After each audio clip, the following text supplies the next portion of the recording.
참 좋은 계절을 지내고 있습니다. 천고마비의 계절, 하늘은 높고 말이 살찐다, 그런 뜻의 말이고, 또 등화가친의 계절이다, 이런 말을 쓰기도 했습니다.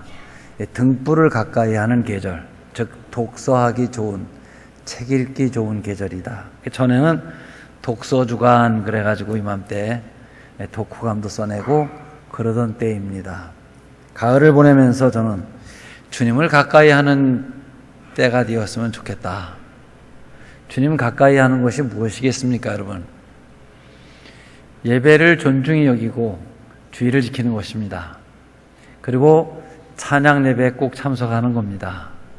수요일 예배에 참석하는 것이죠. 왜 우리 조상들이 100년 전부터 주일낮 저녁 수요 예배를 드렸는가? 잘 생각해 보면 그 예배를 드려야 우리의 신앙을 유지해 갈 수 있기 때문입니다. 가을에 여러분들 주일을 지키고 또 찬양 예배를 반드시 가족과 함께 드리고 또 수요 예배도 참석하는 여러분들이 되시기를 바랍니다. 이 사도행전 10장은 사도행전 가운데에서도 대단히 중요한 부분입니다. 그것은 이스라엘 사람인 베드로가 로마 군인 백부장 고넬료의 가정을 전도하여 세례를 주는 이야기인데, 복음이 이스라엘에서 이방 세계로 넘어가는 이 첫 단추를 꿰는 그런 중요한 부분이기 때문입니다. 여러분 알고 계시듯 우리 예수님은 육신적으로는 유태인, 이스라엘 사람으로 오셨습니다. 그야말로 토속 이스라엘 사람이셨어요. 예수님과 12 제자들도 모두 조상 대대로 이스라엘 사람들입니다. 지금처럼 무슨 국적을 바꾼다든가 일정한 기간이 되면 주민등록이 나온다든가 그런 시대가 아니고 윗때부터 쭉 그곳에 살아 거기서 태어나 거기서 죽는 이런 이스라엘 사람이었단 말이고, 그 가운데 태어난 기독교도 수천 년 전통의 유대교의 뿌리를 둔 이스라엘의 토속 종교입니다. 새로 생긴 신흥 종교라고 할 수 있죠, 당시에. 이럴 때 이방인에게 복음을 전하기 어렵고 또 이방인에게로부터 전도를 받기도 어려운 것입니다. 바로 이스라엘에서 시작된 예수의 복음이 베드로라고 하는 이스라엘 사람을 통해 이방인 로마 군인 백부장 고넬료에게 어떻게 전달되나, 그 과정을 말해주고 있는 것이 오늘 본문입니다. 자, 지금 베드로는 욥바라고 하는 동네에서 같은 언어와 풍습이 같은 유대 사람들에게 열심히 전도를 하고 있습니다. 그곳에서 도르가라고도 하고 다비다라고 하는 여자 성도가 죽었는데 베드로에 의해서 살려지는 놀라운 역사가 있었습니다. 이날도 베드로는 지붕에 올라가 기도를 하고 있습니다. 때가 정오 12시, 성경 시간으로는 제6시 그러지만 우리와 이스라엘과 시차가 6시간 나기 때문에 정오를 가리켜 점심때가 되어 모든 사람들이 시장길을 느끼고 여자 성도들은 한쪽에서 음식을 장만하는 때에 베드로는 하나님 앞에 깊은 기도에 빠져 있습니다. 10절에 황홀한 중에 하늘에서 한 그릇이 내려오고 큰 보자기 같은 것이 내려왔는데 그 안에는 각종 4발 달린 짐승과 기는 것과 공중에 다니는 것이 담겨 있어 이것들은 베드로를 비롯한 이스라엘 사람들이 가증스럽게 여기고 혐오하는 먹지 않는 것들입니다. 이때 주의 음성이 들려왔습니다. 베드로야, 일어나 잡아먹으라. 베드로가 대답합니다. 주님, 그럴 수 없습니다. 저는 한 번도 속되거나 깨끗하지 않은 것을 먹은 적이 없습니다. 안 먹습니다. 그런데 하나님의 음성이 3번 들리고 베드로도 3번 대답을 하고 그 보자기는 하늘로 올라갔어요. 기도를 끝낸 베드로가 고민합니다. 이게 무슨 뜻일까 하는데 똑똑똑 베드로가 머문 집 대문에 고넬료 로마 군인이 보낸 두 병사가 베드로 선생님을 모시러 왔습니다. 합니다. 고민합니다. 이 이방인 군인을 따라가야 되나 말아야 되나 하다 방금 봤던 그 환상을 생각하여 주님의 인도하심이구나 여겨 고넬료가 보낸 병사들을 따라 고넬료의 집에 찾아가 그 가족들을 전도한 이야기가 본문입니다. 이 본문은 베드로가 갖고 있는 이 민족에 대한 의식과 편견, 이것을 초월하여 복음의 스케일을 한 단계 넓히는 아주 중요한 계기가 되는 내용입니다. 사실 이 사건이 없었다면 기독교는 이스라엘 한 동네에서 생겼다 없어지는 토속 종교에 머물다 없어졌을 거예요. 이 사건은 예루살렘과 유대와 사마리아와 땅끝까지 복음이 확산되는 첫 단계의 큰 시험을 지금 지내고 있는 것입니다. 이 사건이 이방 세계의 복음이 전해지느냐 전해서는 안 되느냐 하는 관건을 해결하는 중요한 계기입니다.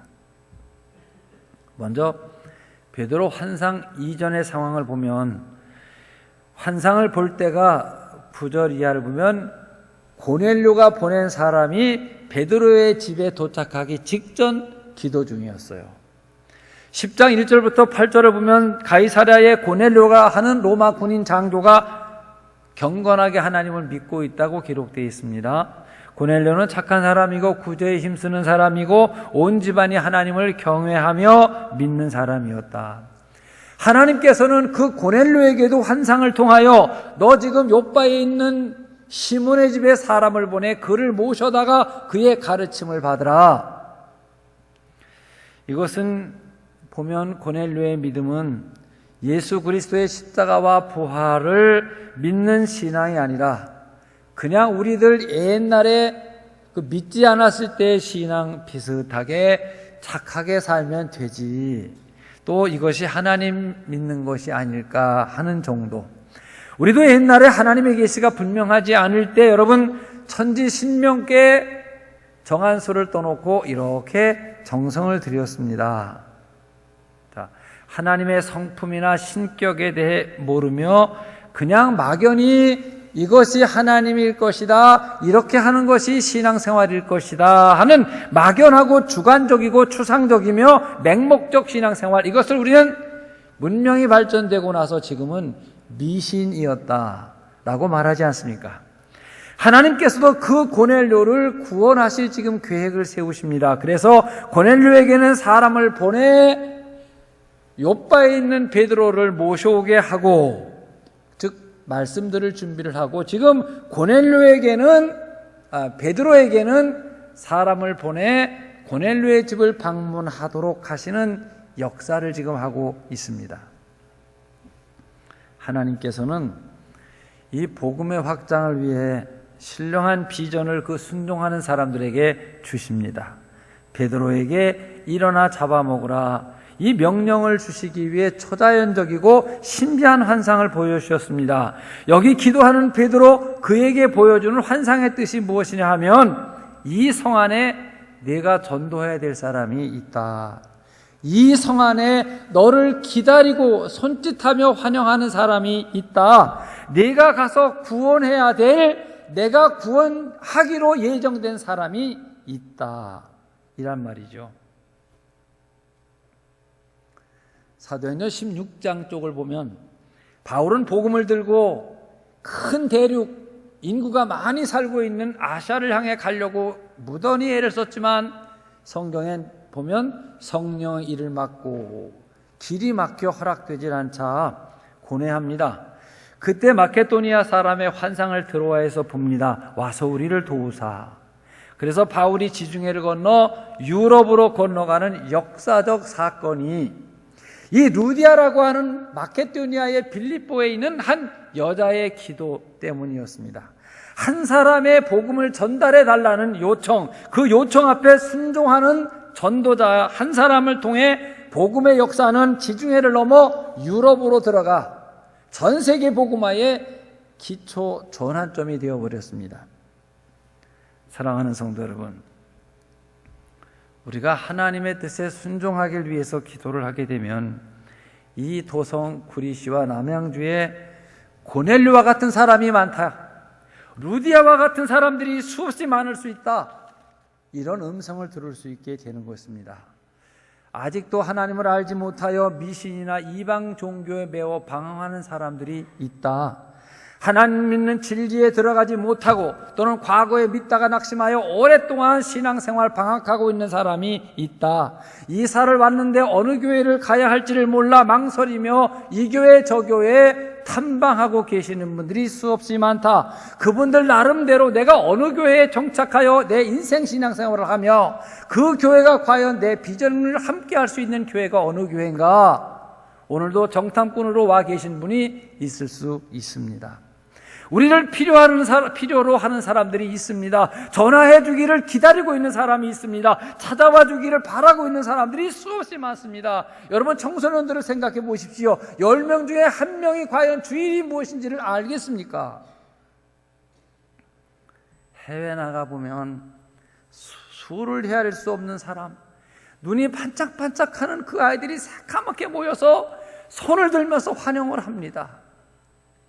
수없는 루디아들이 우리를 부르고 있습니다. 여러분, 눈을 감고 주의 음성을 들으시기를 바랍니다. 우리 주변에 수많은 고넬료들이 우리를 부르고 있습니다. 우리에게 와 달라고, 사람을 보내달라고 하고 있습니다. 사랑하는 성도 여러분, 모두 베드로가 되셔서 이 음성을 들으시기를 바랍니다. 오늘 이 베드로 앞에 내려온 보자기 환상은 바로 여러분에게 주시는 주님의 메시지입니다.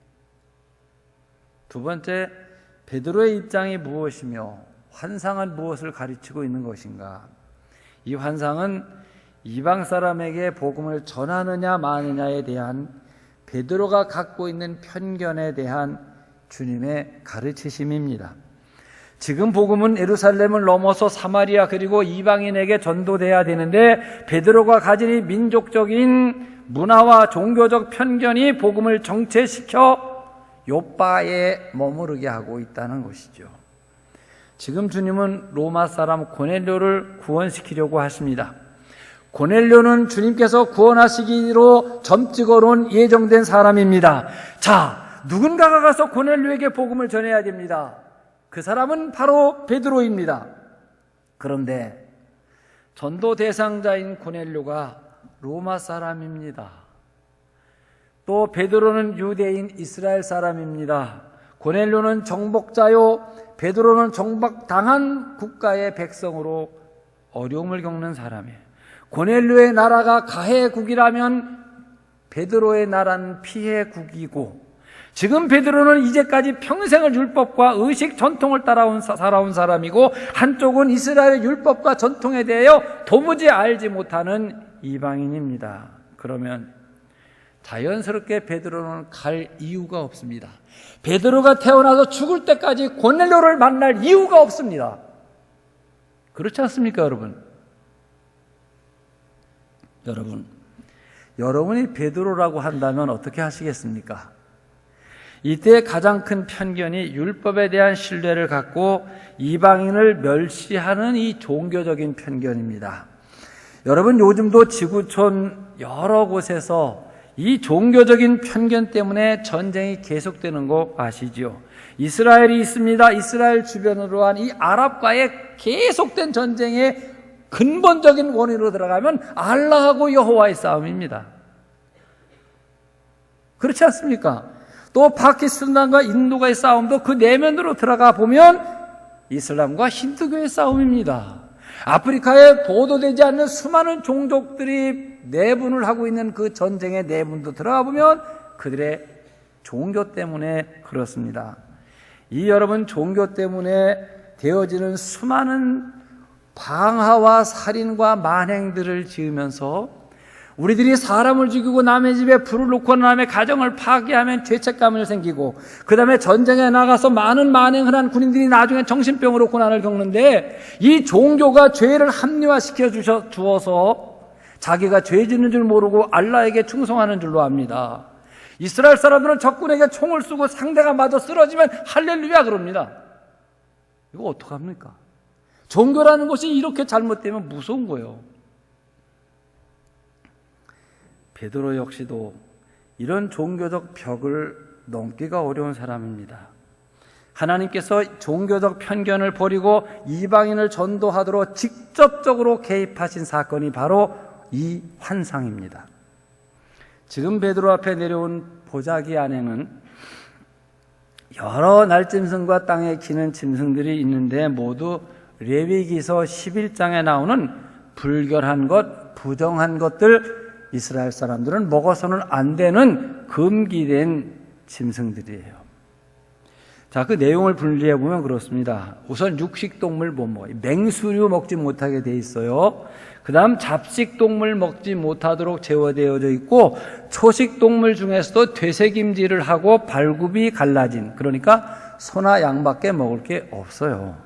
바닷속에 있는 생선들도 지느러미가 있고 비늘이 있는 것만 먹도록 되어져 있고, 뱀이나 뱀장어나 메기나 이런 것들, 그리고 땅에 네 발로 기어다니는 거 어떤 것도 먹지 못하도록 딱 규정화되어져 있습니다. 그런데 이런 음식에 대한 규정을 주실 때에는 이스라엘이 애굽을 나와 광야 40년을 지나 가나안 땅까지 이 유아기에 영아기에 이스라엘의 광야라는 특수한 지경에서 그렇게 먹고 있어야만 건강을 유지할 것 같아서 하나님의 사랑으로 주신 음식 문화에 관한 법입니다. 우리도 어린애를 보면 아주 어렸을 때는 이건 먹으면 안 된다. 좀 자라면 이것도 먹어라. 야, 갈비도 좀 먹어라. 이제 나 성인이 되면 내가 건강에 알아서 챙겨 먹어라. 성인이 될수록 음식에 자유가 있잖아요. 이처럼 애굽에서 나온 이스라엘은 지금 영아기예요. 그래서 십계명을 줄 때는 이제 광야 생활 출발점이에요. 광야 생활 40년 거기에 맞는 건강법으로 준 것인데 이것을 오래 지키다 보니까 전통적인 민족의 음식 문화가 돼버리게 됩니다. 자, 그런데 이것이 더군다나 하나님의 말씀이 성경에 써 있다 보니까 이제는 신앙생활의 문제가 되고 종교의 문제가 되어버립니다. 자연히 이 규례를 지키는 사람과 이 규례를 안 지키거나 모르는 사람 사이에는 벽이 생기고 더 나아가 적대적인 감정이 생겨져 버리고 말죠. 사람은 동질성이 있는 사람들과 교제를 하고 그 동질성 있는 사람들끼리 공동체를 만들어 그 공동체의 권익을 지켜나가는 성향이 있습니다. 그래 우리 옛말에 유유상종, 이 사람을 보면 이 사람 친구가 어떤 사람일지를 대략 같은 사람들끼리 어울리기 때문이에요. 자, 우리 여러분 주변에 있는 많은 그 모임, 결사체 아니면 사회 시민단체 이런 것들 한번 생각해 보세요. 뭐 의사회가 있어요. 해병대 전회, 강원도 도민회, 각 학교마다 동창회가 있고 동문 모임이 있고 여러분 개인별로 친한 사람끼리 만든 친목회도 수없이 많을 거예요. 뭐 조기축구회도 하나 있고. 그런데 그 만들어지는 과정을 보면 첫째, 동질성이 있어야 돼요. 그 학교를 반드시 나온 사람만 동창회가 되고 동문회가 될 수 있습니다. 의사들만 의사회 회원이 될 수 있습니다. 강원도에 뿌리를 둔 사람만 강원도민회가 될 수 있죠. 조기축구를 하는 사람만 조기축구 회원이 될 수 있듯이 동질성이 있고, 두 번째, 동질성 안에서 관원상제 챙겨주고 서로 교제하고 유익을 주고 살면서 이들이 똘똘 뭉치면 그들의 권익을 지켜나가려고 합니다. 이것이 잘못되면, 목적을 상실하게 되면 변질되고 목적에서 타락되게 되지요. 저는 개인적으로 하나님 나라 확장과 복음 전도의 가장 큰 장애물이 교회라고 생각을 합니다. 그러면 교회가 누구냐 이렇게 말하면 제가 교회입니다. 여러분 한 분 한 분이 다 교회입니다. 그 교회가 모인 게 미랄교회, 교회 공동체이지요.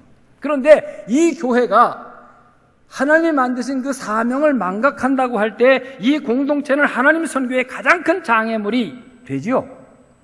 자, 베드로는 하나가 교회입니다.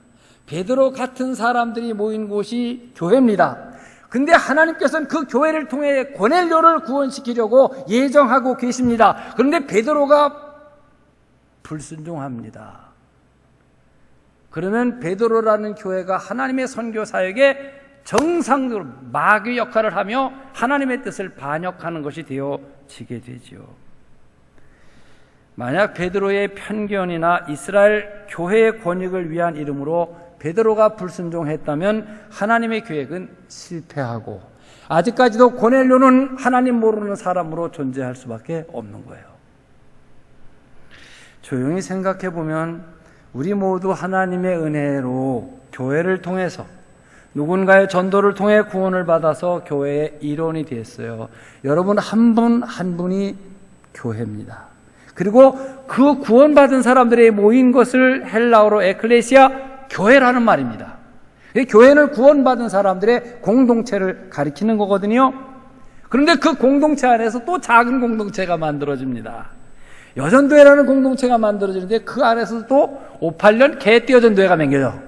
거기는 58년생만 들어갈 수 있어요. 이제 동질성이, 그렇죠? 재밌어요. 근데 그 공동체는 큰 공동체를 위해 섬기고 더 나아가 세상을 섬기기 위해 만든 공동체인데 그들이 똘똘 뭉쳐 친교합니다. 그리고 다른 공동체와 싸우고 배타적이 되어버립니다. 자기의 권익을 지킵니다. 그 공동체는 어떤 것이 되죠? 본래의 목적을 상실한 반역하는, 배역하는 그런 행위가 되어 존재할 필요가 없는 공동체가 되어버리고 만다는 것이죠. 동질성을 가진 사람들끼리 모여 다른 동질성 가진 사람들끼리 모인 것끼리 배타돼 버립니다. 공동의 목표가 있다는 걸 상실합니다. 그리고 자기의 권익을 지키다가 그 공동체는 타락하고 시간이 지나면 없어져 버리고 맙니다. 중요한 이야기입니다. 주님이 나를 구원하셨고 주님께서 이 교회에서 사람들을 만나게 해주셨습니다. 그래서 우리는 공동체가 되었습니다. 왜 우리를 구원하셨으며 왜 사람들을 만나게 하셨지요? 복음을 생산하기 위해서입니다. 교회를 세우신 주님의 목적, 선교와 전도하기 위해서입니다. 누구에게든지 나가 이 복음을 전해야 됩니다. 내가 어떤 편견도 없이 오직 주의 명령에 복종해야 됩니다. 그런데 교회가 교회 지키기에 급급해 버린다면 주님의 뜻과는 반역하는 일이 되어버리고 맙니다. 다시 생각합니다. 여러분, 이 동네에 고넬료같이 구원받기로 예정된 사람이 있습니다.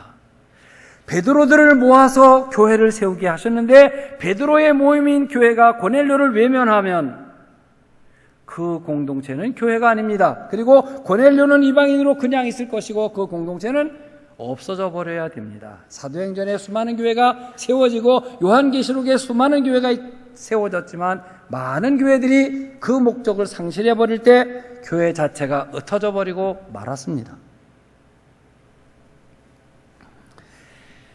생명을 구원하는 공동체, 생명 구원 받은 사람들의 공동체가 교회입니다. 그런데 교회가 교회를 위해 존재한다면 목적에 대한 변질이지요. 교회는 본질적으로 구원받은 사람들이 모여서 다른 사람들을 구원시키기 위하여 예수님께서 이 세상에 세운 유일한 기관이 교회. 여러분, 예수님께서 십자가를 지시고 부활하시고 승천하시면서 이 땅에 남긴 유일한 기관이 교회예요. 그리고 땅끝까지 이르러 내 증인이 되라 명령을 받은 곳이 교회예요. 그런데 그 교회 안에 만약에 제가 예를 들어 목사회가 있습니다. 목사들끼리 교인과는 차별화시키고 자기들끼리 친교하고 자기들의 권익을 지키기 위해 있다면 그 목사 모임은 없어져요. 타락된 모임이고 변질된 모임이지요.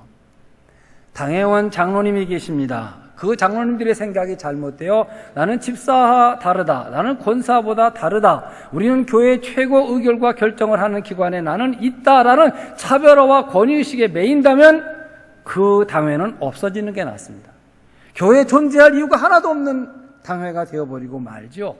앞에서 말씀드렸듯이 남선교회가 어쩌고 여전도회가 어쩌고 구역이 어쩌고 많은 부서와 기관이 있는데 그 안에서 무엇을 하느냐, 어떤 정신으로 그 기관이 존재하느냐, 이것은 생명같이 중요한 것입니다.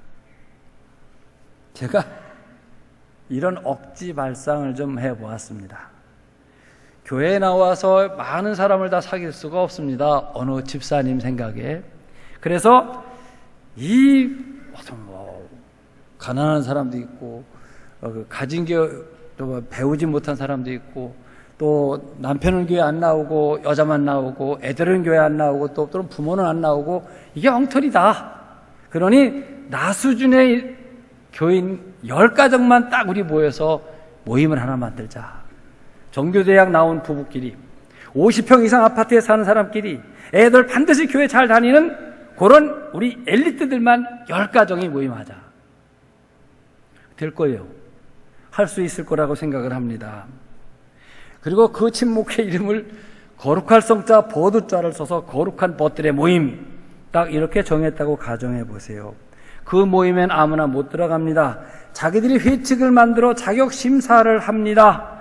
그리고 신앙의 엘리트라는 그런 차별의식을 갖고 이들이 복음 전도를 방해하고 자기들을 교만에 빠져서 그들끼리 친교하고 있다면, 그들의 권익을 지키려고 한다면 이것은 그야말로 마귀 집단입니다.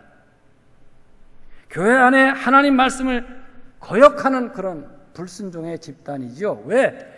전도하여 밖으로 복음을 전파해 나가야 되는데 교회 안에서 자기 입맛대로 골랐어요. 하나님이 세우신 목적을 파괴한 타락적 영적 불순종의 집단인데도 자기들 생각엔 우리가 제일 잘 믿는 엘리트라고 생각을 한다면, 죄를 지으면서도 죄가 모르고 하나님의 뜻에 배반하면서도 배반이 무엇인지를 모르는 영적 맹인들, 장님들의 집단이 되고 마는 거예요.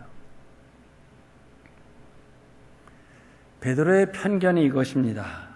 유대인이라는 선민의식, 우리는 하나님께 택함받은 민족이다.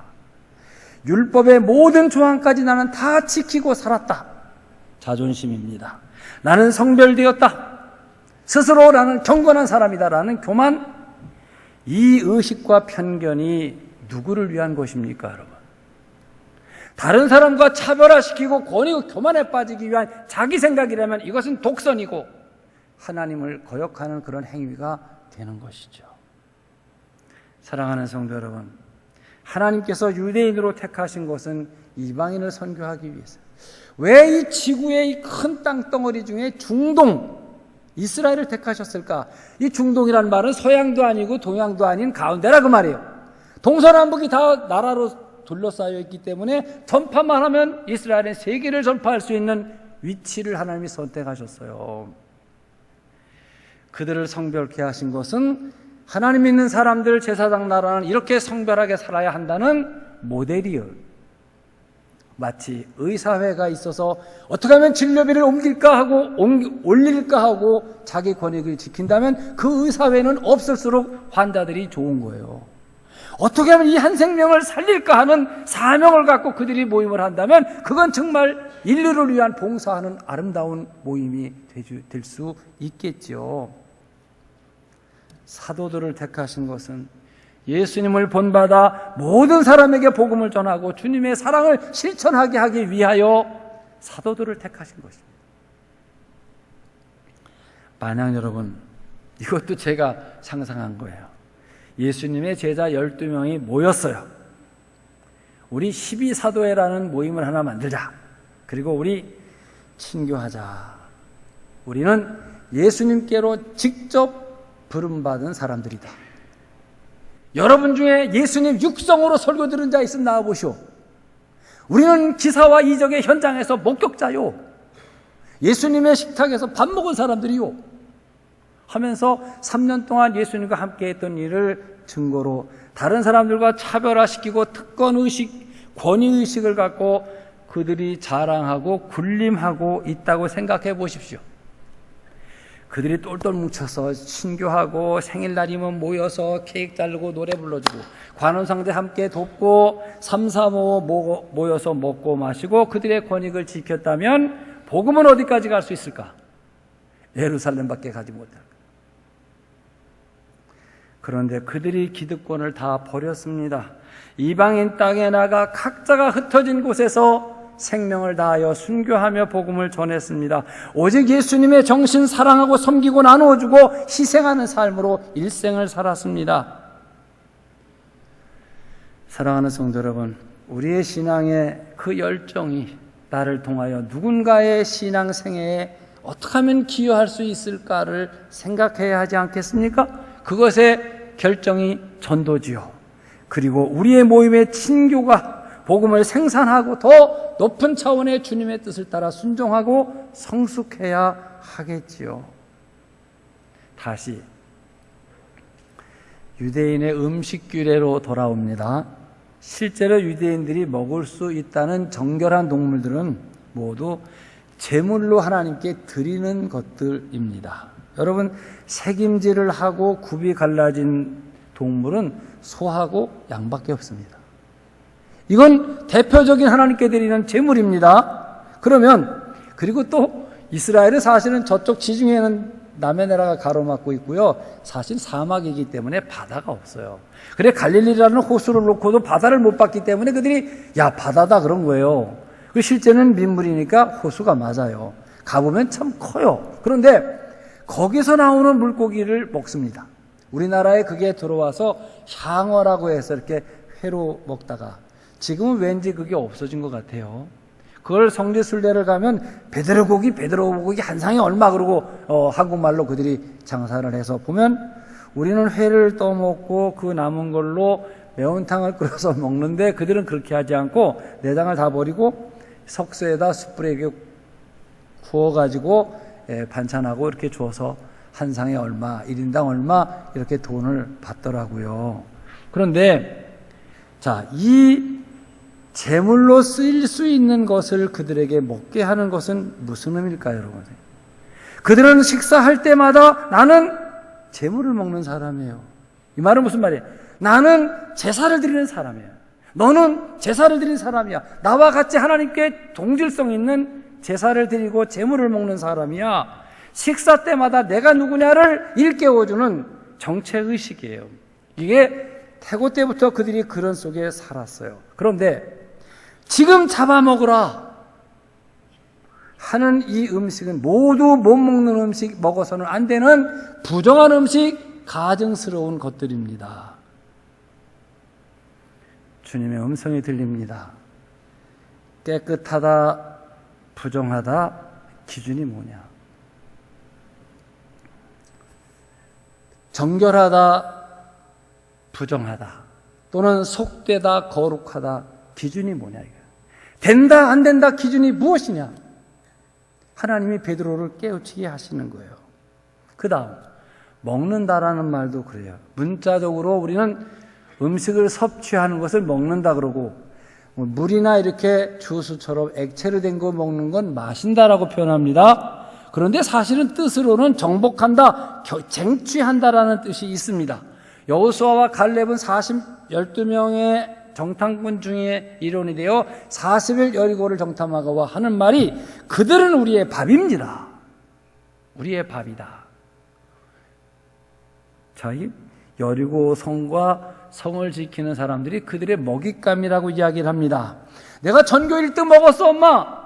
전교 1등도 우리 먹었다고 얘기를 합니다.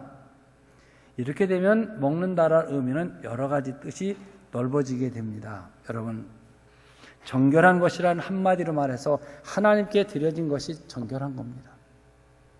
그렇다면 보자기 안에 있는 것들은 베드로와 일어나 먹으라. 무슨 뜻입니까? 전도의 편견을 버리라. 거룩하다, 속되다, 기준 내가 정하지 말아라. 누구는 되고 안 된다고 생각 버려라. 일어나라. 고넬료를 먹어라. 고넬료를 그리스도의 사랑으로 정복해라. 고넬료가 교회의 한 일원이 되게 만들어라. 교회의 일꾼이 되게 하라.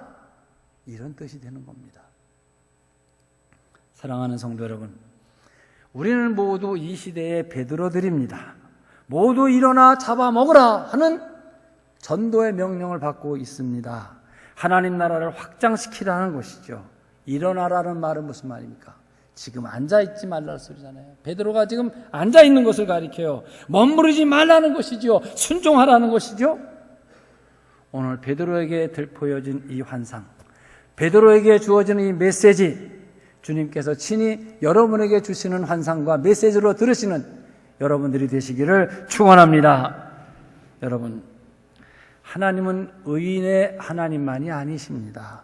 죄인들의 하나님이십니다. 성경적으로 보면 죄인은 없습니다. 하나도 없습니다. 이스라엘의 하나님이시며 동시에 이방인의 하나님이시기도 하며 베드로의 주님이시기도 하며 고넬료의 주님이시기도 하고 사도 바울의 주님이시기도 하고 루디아의 주님이시기도 합니다. 그리스도는 만민의 구주요 세상의 빛이십니다. 모두의 주님, 만민의 주님이 되게 하시려면 우리는 나가 고넬료를 교회로 들어오게 해야 됩니다. 여러분, 여러분 앞에 우리 영적인 상상력을 갖고 내리워지고 있는 이 보자기 안엔 무엇이 들어있습니까? 여러분이 예측했던 것이 들어져 있습니까? 아니면 예측하지 못했던 어떤 것이 들어져 있습니까? 이 보자기는 교회에 주시는 보자기일 수도 있고 여러분 개인에게 보여주시는 보자기일 수도 있습니다.